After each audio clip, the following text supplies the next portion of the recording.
The First Descendant is currently one of the top 10 most played games on Steam by player counts. But why has its reception been so mixed? Fans will say it's a game to play for a long time to come, and it's free to boot, while haters are quick to jump to Nexon's monetization system, comparing it to the likes of Destiny and Warframe. But I believe this game's issues cut deeper, taking advantage of the player at every opportunity, which is what we're going to be exploring in this video. I am a guy who beat most of the hard mode content, and after playing for a solid while, I can accurately attest as to why this game missed the mark. You unlock hard mode by completing the main storyline of the game on normal difficulty, and once you do, you can now attempt the same missions and bosses you've already beaten for better rewards. That's the gist of it. It's the main tool for farming ultimate descendants, which are otherwise very rare to acquire on the normal difficulty. But it's the same shit all over again. It's the same missions, the same bosses, there's nothing new. It's all recycled, but now the enemies are slightly buffed and some of them have small modifiers. Big deal. Before the release, I felt hype and anticipation for this game. The new looter shooter I could get into and not be 10 years behind everyone else in progress. And it looked promising too. The nice graphics, the clean gameplay, and a grandiose story. Could it be the game we all wanted for years? But after playing through the main story and most of the hard mode, it's clear that Nexon's monetization and the looter shooter genre in its current state are flawed, and they need to change for the better so that we can all enjoy greater games in the future. The story of the First Descendant is on par with that of a porno. Except to skip the boring part and get to the titties, you have to play hundreds of hours to unlock ultimate money. And the gameplay as a whole is tedious, leveling up and trying your luck at the slot machine for the rare loot you want. So you're going back to farm what you've already played through once, twice, or however many times it takes to get that rare 2% drop rate item. Repeat until you get carpal tunnel syndrome or quit. In other words, the gameplay is like a treadmill. It's repetitive bullshit, made unfair by random loot mechanics. When you're at 3 out of 4 pieces for a character, who can blame the player for spending some change for the missing item with a small drop rate? If you think about it, it makes total sense to work an hour in real life and use that money to buy what you need instead of spending more time holding down your fire key just for a chance to get what you want. I can attest to this with my journey of trying to craft Valby. I'd gotten all the rare parts pretty quickly, and after a little backtracking to get some missing components, I was but one away. The Valby code. You have a 15% drop rate when defeating the Pyromaniac Colossus boss. The process is divided to 3 steps per roll. First, complete a specific story operation to get the component. Second, defeat the boss. And third, once you're victorious, try your luck at the 15% drop. If you're unlucky and get something else, start over from step 1.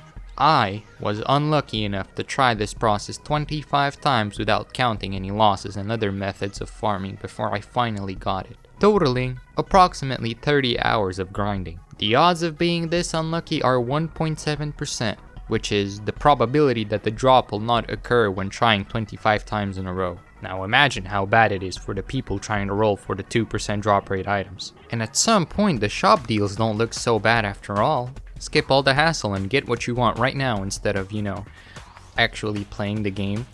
Many players would describe the grind in looter shooters as an essential gameplay feature. Sure, it's repetitive, but there's a light at the end of the tunnel and it's not for nothing.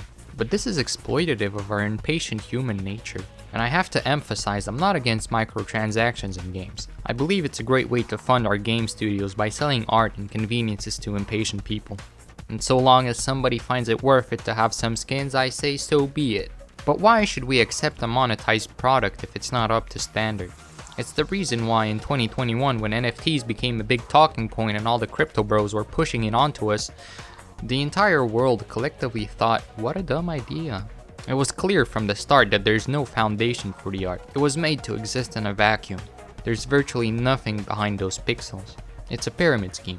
Now, seeing how overpriced some of the bundles are in the First Descendant, I'm kind of seeing a parallel here. The graphics are nice and the skins art is cool, but the First Descendant is not a game worth your money and especially your time because it ultimately lacks in quality and gameplay elements. And all the monetization tactics from Nexon are essentially the equivalent of promoting their NFTs.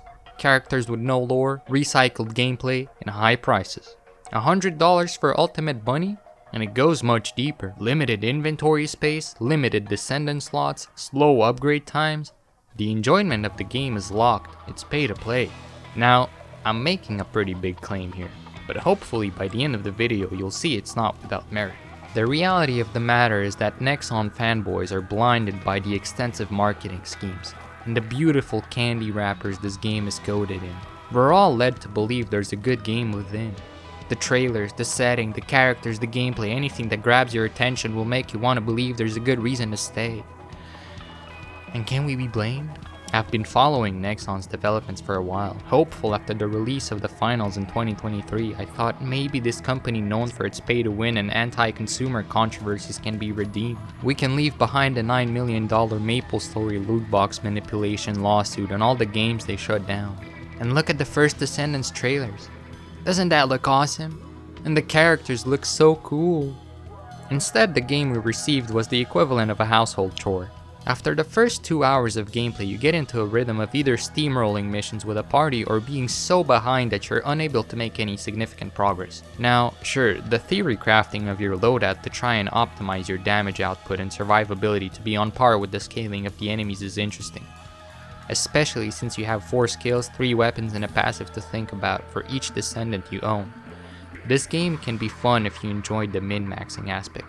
And controversially, I believe the obfuscation of stats by vague metrics and poorly translated descriptions kind of makes it a little more interesting because you have to go out and test your theories. Like, okay, is this attachment actually better on my weapon, and is my gun really better with these modules because the DPS meter is so high? But it's not taking into account things like reload speed, recoil accuracy, etc.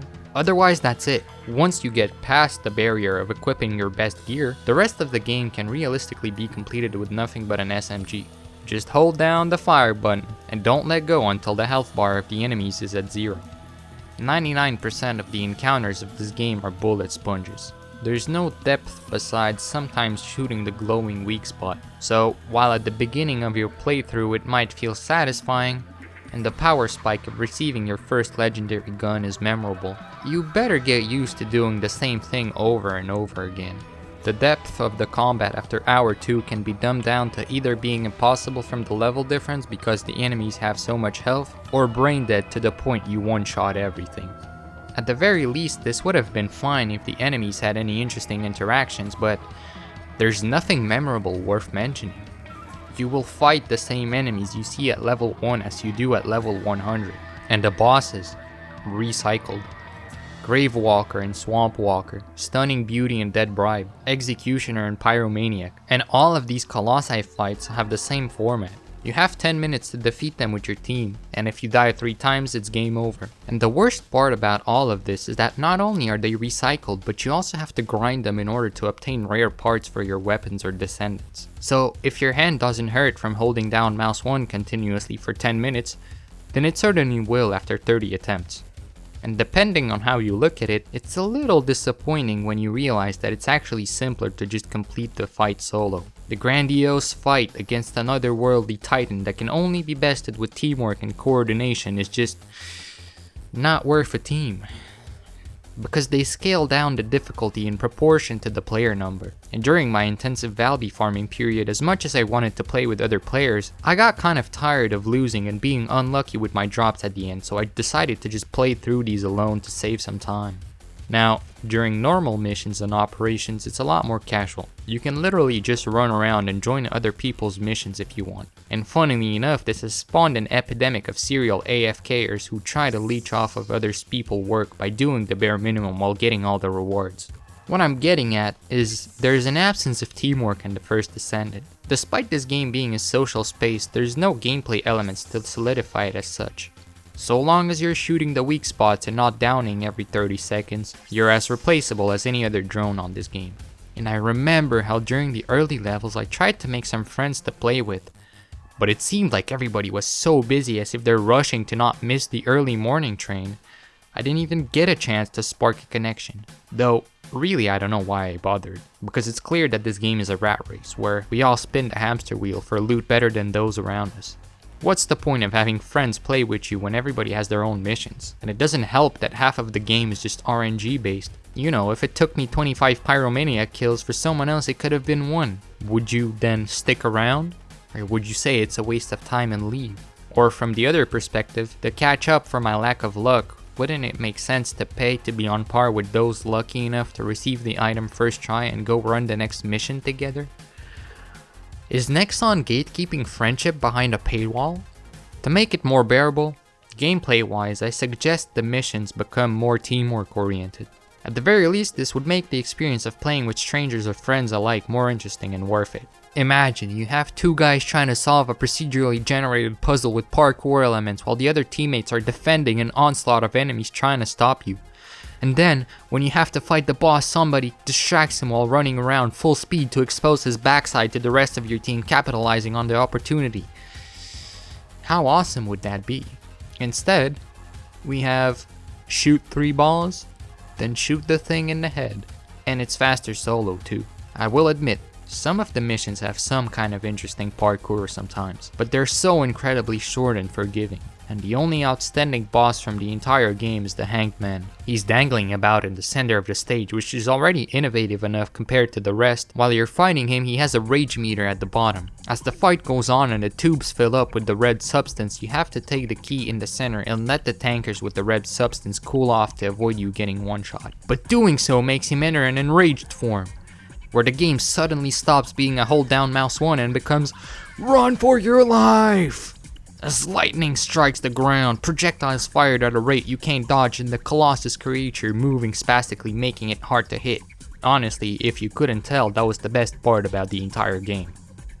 And unsurprisingly, this boss battle was the closest I'd gotten to making a connection with another human being. It occurred to us that shooting the glowing weak spot for 10 minutes was not gonna work for the 8th time. This innovative and unique challenge brought the theory crafter and the skilled dodger out in all of us. The YouTube video playing in the background paused, sat straight, and actually trying to aim and track his spastic movements as best I could. And I kid you not, this whole challenge was probably the one and only time I saw somebody type with intention in the local chat about what the fuck is going on and how do we win. So, we need more engaging missions and Colossi fights, with teamwork, and yes, that includes more content for hard mode. Not the same repackaged higher level enemies in the same maps, but new. Now, I know this is the standard formula all looter shooters adapted, where the repetitive grind is considered an unchangeable core part. But why does it have to be so boring if not just as a way to manipulate you into skipping it? And since the biggest element the game promotes its teamwork and new experiences through are the Descendants, if you want to be a support character for your team and try something new, then sorry, that's a 30+ hour grind away. For all intents and purposes, this game could have been single player offline, but no, it had to have been online only live service to sell you more skins and characters. And it's like, is Nexon purposefully making the game as dull as possible to focus your attention on the characters? So that you see new experiences not in new areas unlocked by gameplay difficulty or intrigue, but when you pay for a new character with fresh abilities. This kind of reminds me of a phenomenon that social psychologists call ambient sociability. Physically present in a communal space with others occupied by their task, you get the illusion of an active and hard at work microworld around you. You know, like your local coffee shop or library space where everybody is busy with catching up on deadlines for work or studying for finals. Nobody is really interacting, but everybody is doing something productive. It's the same in the First Descendant. Everybody is doing similar work, looting and shooting, but the way this game is designed doesn't encourage meaningful connections. And the whole point of the multiplayer is to try to make you jealous from seeing all of these bunnies and skins to make you want to buy. And if that jackass has the Valby Descendant, I can get it too. It plays into our brain's primal need to fit in. All the normal people are working in these spaces, and there's social pressure to do so. That's why many people report they're more productive when they sit down in a coffee shop around others with minimal distractions. But is the First Descendant social space a chill library? The social space is not really social. It's just a space. Void.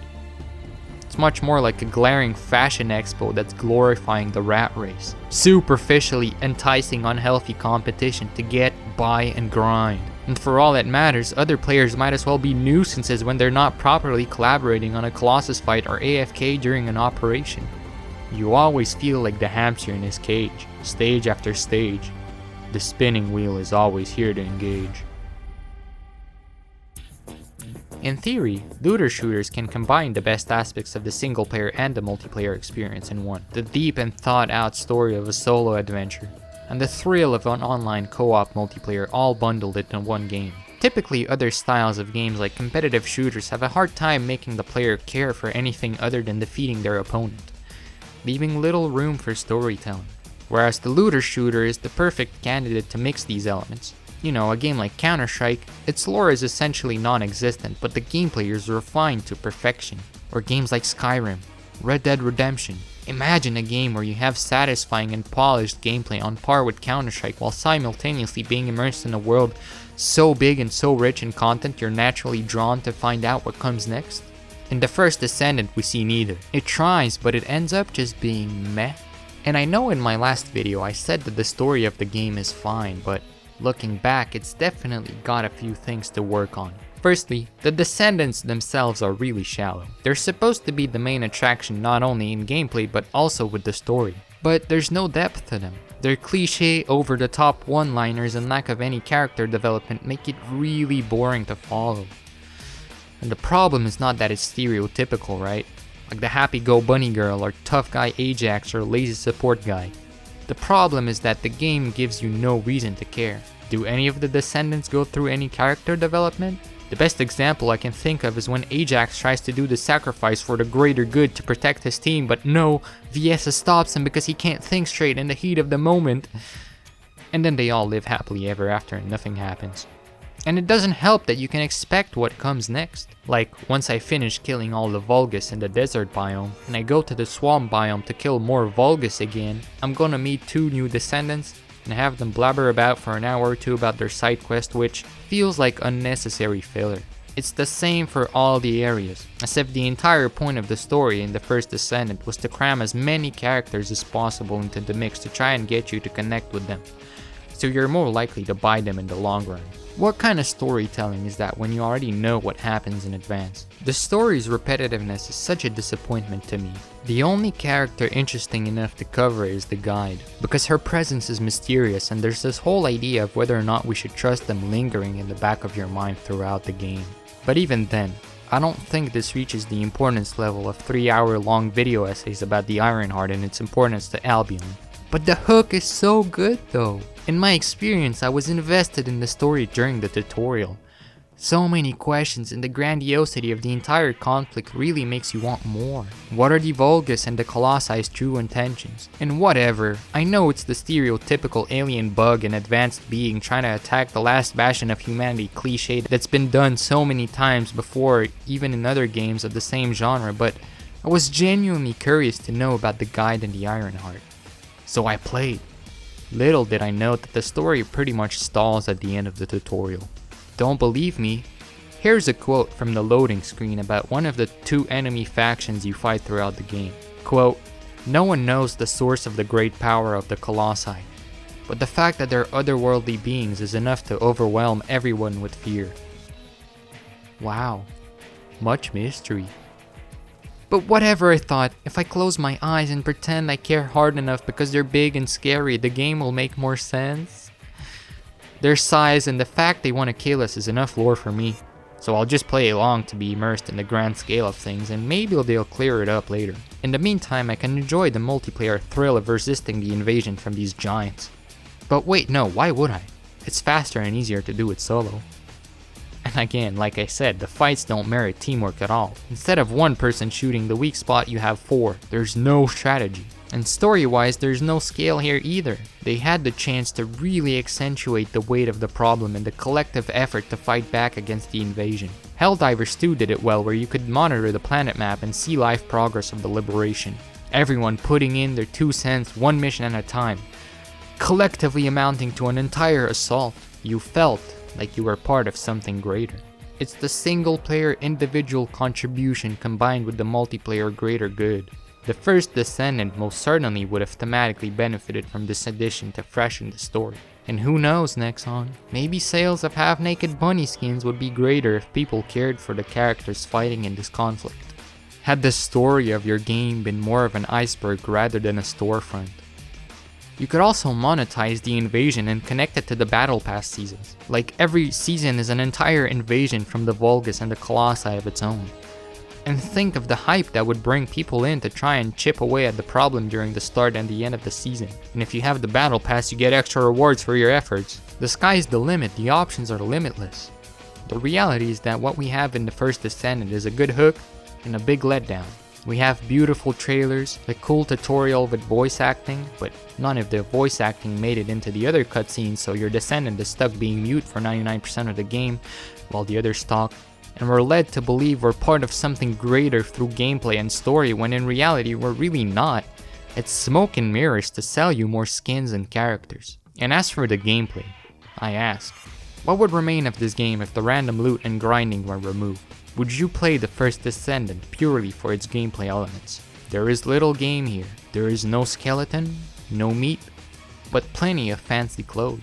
And what promises to be new gameplay from new characters isn't new whatsoever. Just shoot, shoot, and shoot your Nerf guns and sometimes try to win at the slot machine. Now listen, my goal is not to make you angry or to hate on something you might like. I myself have sunk so many hours on Nexon games and the First Descendant. If it's for you, then it's for you. End of story. But Nexon has a track record of doing things in a way the typical Western gaming company doesn't. Quickly shutting down games if they're not turning a profit, making pay-to-win games, and treating entertainment as business first and foremost. But as consumers who go out and spend our precious time and money on said games, we have to be objective about their practices. This and my previous video are made for you, viewer, so that you can be more careful and have a keen eye to spot dishonest practices. We have to see the First Descendant for what it truly is. You might say this game is free and that you should just not play it if you don't like it. Boom. Save you some trouble, right? Well, actually yeah. This argument applies to many facets of life. But the point I've been trying to get across this whole time is that the game deceives you into thinking you like it. The first 2 hours you get you hooked, but the rest is a laborious grind. And you might say that's life. Grow up, the world is not just cookies and cream. You have to put in the work to grow and achieve something greater. And all of these things that I call dishonest, well, that's just business. Get on with it. From the company standpoint, it needs to make money, not just to survive, but to grow and make more games for the players. And I'm all for it. The finance major businessman in me is actually inspired by the moves Nexon is able to pull off in their games, and still have such a loyal fan base. And as I said previously, I'm all for it when other people are mindlessly buying up cosmetics and battle passes which have close to no impact on the game whatsoever. They're the lifeblood of modern gaming, especially the whales who buy everything and anything released no matter the price. These whales make up the majority of a company's microtransaction revenue, which is crazy to think about because it's irrational purchasing for no other purpose than to satisfy the craving of a new shiny toy. Right? It's the shopping therapy phenomenon, where every skin you spend your money on is essentially a comfort buy, like a little treat. And so long as the rich whales, or sometimes even really stupid poor people, are being exploited to fund my next game I can enjoy for free, I am all for it. But there has to be a line drawn somewhere. A point where we say, okay, that's way too in my face. Grinding for the loot you want, be it a Descendant or a legendary weapon, is luck based and is statistically unlikely to happen all in one shot. So you're enticed to buy. They make you want to pay because the alternative of spending hours backtracking to obtain a material to then defeat a boss to decrypt it for a slim chance at the component you need is just so not worth the time. Oh, and don't forget, you then have to wait an additional 8 hours to research once you obtain said parts. How are these Clash of Clans-like mechanics brushed off as nothing but naturally part of the game? This is mobile game territory quality here, people. There's absolutely nothing fair, fun, or interesting about this mechanic, because it sparks the gambling brain and is purely made to make you spend, right? The near miss of an almost complete Descendant misleading us to believe we're that much closer to our goal than we are in reality, or the rush of adrenaline when we're rolling the dice to try and get that specific part we need. And I know I'm a victim of this too when I realized the most happy and pumped moments I felt during my playthrough was when I was trying my luck at getting the code for the Descendant Valley after defeating the giant pyromaniac boss. Don't you think it's a bit silly that the highlight of a boss fight is the loot reward, and not its glorious defeat? Too bad there's barely any lore and gameplay behind any of these bosses. So why should we be accepting of Nexon's game mechanics that manipulate our primal senses for greed? Through the social ambience, through the near miss, through the excessively boring gameplay. Every microtransaction and every little system put in place to entice to buy, and buy again is but a test of how far we can be stretched. How far until the players realize this game is nothing but a rat lab experiment by Nexon LLC. Do you want to be tested on? We know better. We deserve better. And we will keep getting spit on in the form of unfair game mechanics until we draw the line in the sand. Business is war, people. It's about time we treat it as such. It's you against the corporation. And mind you, Nexon can do better. They've shown they can in the past. Dave the Diver, the final Season 1. I'm positive they could have made the First Descendant a great successor and upgrade to titans like Destiny and Warframe, but they chose not to. And another side to the argument that if the game is free and you don't like it, then you should just ignore it is that, what if I don't? I want new games to be great. Am I an entitled spoiled brat? All gamers want awesome new stuff. Games they can enjoy and be immersed in. So hyped about the new game that you're cutting class or coming to work with dark circles under your eyes operating on 2 hours of sleep. Yeah, that's the game we're all looking for deep down. Something immersive that brings everybody together and that has infinite replay value. And while this game promised to be all of those things it brought on at release, marketing campaigns, ads, trailers, a dozen reveals, it's really easy to just say wow and wishlist the game right after. I, and many others were looking forward to this game and were rooting for its success. And when it eventually released on the 3rd of July 2024, after a little while, the Steam reviews have spoken. This game is kind of mid. It's a classic formula. Start by building hype, tease the community in anticipation of the grand release, and then drop the nuke only to slowly improve the game with standard mechanics that should have been day one features as a form of redemption for all the malpractice. And boom, you've won over the community with one small patch. Redditors are already eating it up. Nexon really listened with this patch. Public matchmaking for hard mode, the NPC doesn't talk so fast anymore, and the stupid code analyzer mechanic reworked. Wow, Nexon is really changing the game by implementing things that should have been ready on day one. These changes everyone is so happy for are not addressing the game's problems at its core. And I see a very similar parallel here in our everyday politics. Big talk for election season, big promises for change, underdeliver, rinse and repeat. The people support a company or political candidate because they have hope, craving something that's finally good enough in this pile of mediocrity. And that's where they get you. At your weakest point, blindsided, having put all of our trust into them. The sunk cost fallacy kicking in when you realize it's much worse than you originally thought, but we'll look past this or that candidate / company's flaws because leading up to the election / game release we had so much hope. It's an abusive relationship. Instead of objectively evaluating our representatives at face value, we're giving so much slack to the people that are destroying our could-be countries and our could-be games. So we have to take a step back. Even I am not perfect in this sense, as I grew up playing Counter-Strike Nexon, and I can get very defensive about things that would otherwise be considered by the majority as an abandoned shell of a game milked for its last drops of juice before its servers get slaughtered one by one. Sure, it's free, but it was my experience, my time, my memories. That's not free. And I hold it very dearly to my heart. Many are going to be making new experiences in the First Descendant for many years to come. Imagine what types of experiences these players could have been making had the game been more of a social space, more of a gameplay innovator, more of a memorable story. Instead, we got what we got. Play the game you want or don't want. But in the meantime, try not to get caught up in the promises all the politicians and companies are making you believe in something greater. The beautiful trailers and million-dollar marketing campaigns work, because it's hard to ignore new things when they pop up, especially when it's at your doorstep. The homeless crackhead on the corner of the street, the riots, or the war on the European continent. How can you ignore new game releases if you want them to succeed and then it turns out they're a huge letdown? Is disappointment the new norm for gamers and people of our country? One stain after another, the First Descendant is the equivalent of the new homeless crackhead on the block. Or better yet, it's the shady salesman trying to shove an NFT down your throat while promising you riches at a chance to get ultimate money. It's an expensive hobby, people. You deserve better. We live in a society where trash marketed with large enough loads of money rises to the top, and I'm not some kind of anti-capitalist commie. Of course, everything we see Nexon do is just business. Instead, I'm more of a pragmatic person.